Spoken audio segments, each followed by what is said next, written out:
In the 15,000s, the Portuguese explorer Ferdinand Magellan encountered the Philippines while sailing under the flag of Spain in search of a western route to the East Indies. The search of the spice trade, he and his men landed on the island of Cebu in the central Philippines.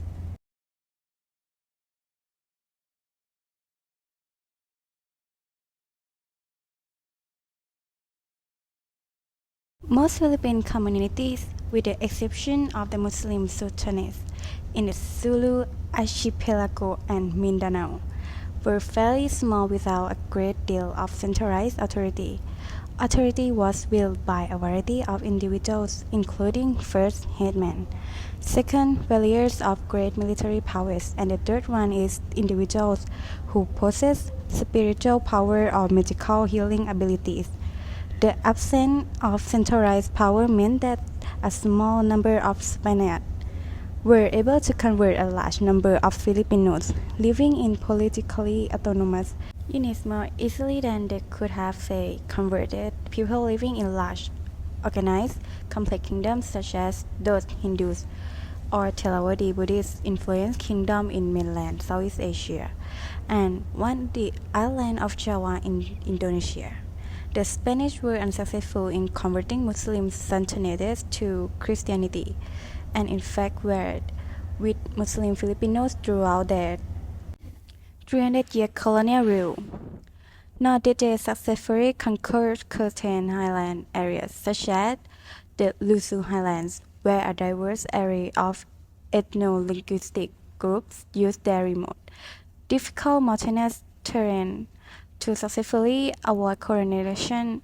Magellan's arrival in Cebu represents the first attempt by Spain to convert Filipinos to Roman Catholicism.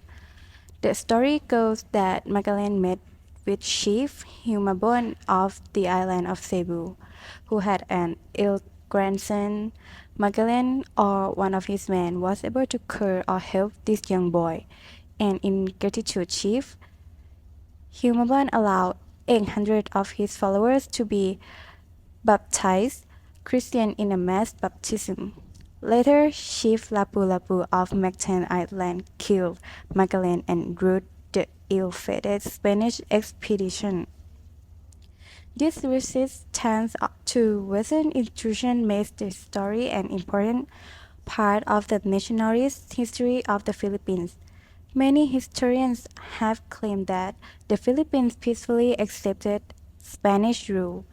The reality is that many insurgencies and rebellions continue on small scales in different places through the Hispanic colonial period. After Magellan, the Spanish later sent the explorer Legazpi to the Philippines, and he conquered a Muslim Filipino settlement in Manila in 1570. Islam had been present in the southern Philippines since some time between the 10th and 12th century. It slowly spread north throughout the archipelago, particularly in coastal areas. Had it not been for Spanish intervention, the Philippines would likely have been a mostly Muslim area.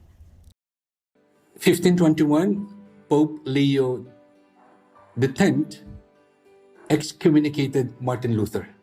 And the Protestant Reformation was spreading throughout the northern part of Europe. Down south of Spain and Portugal, the Moors were reconquering. There's no way, by divine providence, that they can continue evangelization. So they have to go east. They have to cross the Pacific. And then they reach Latin America. Then they reach the Philippines, crossing the Pacific. This is the most beautiful divine providence gift to us. There was chaos in Europe, so they have to go to our place.